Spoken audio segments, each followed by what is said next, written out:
Hi, Gary here.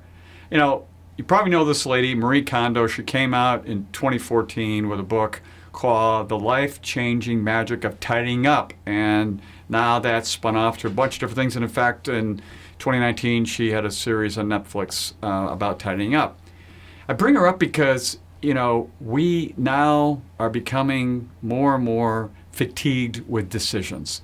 Decision fatigues in all areas of life. She's obviously dealing with the whole area of our home and all the messes around that and everything else.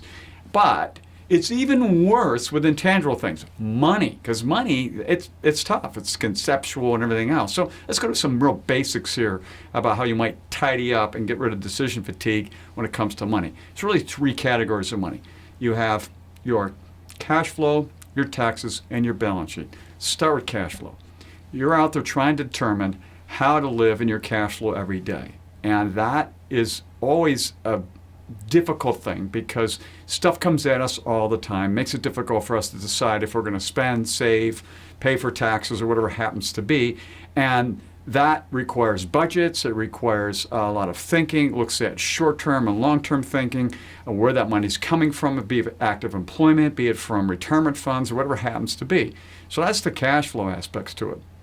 Taxes. Well, the tax law changes every year. And so every year you have to look at your taxes to determine what you can do proactively so that you can reduce your taxes, because there's literally so few people that really want to send money to the government. So that's in the form of taxes. So looking at tax code changes, changes in your own family life, changes outside that affect you from work or whatever, will then affect, hopefully, you can lower your taxes. And then finally, the balance sheet. Balance sheet, what's that? Assets and liabilities. Liabilities, that's a whole area of credit card and student debt and mortgages and car loans and other revolving debt. How you pay those in what order. Should you pay them off? Should you not? Can you take on debt or not? And then you get into the asset side. How do you invest your money? How's it diversified? How's asset allocation? I know, I'm making you fatigued already. I get that. So, we're coming up on a new year. Do yourself a favor. Go find somebody who can help you through this because they deal, like Marie Kondo.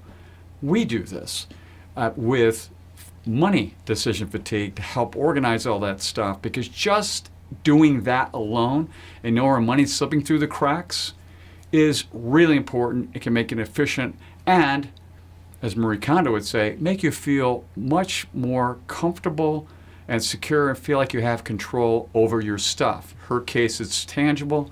In our case, your case, it's about money. It's intangible. So until next time, enjoy.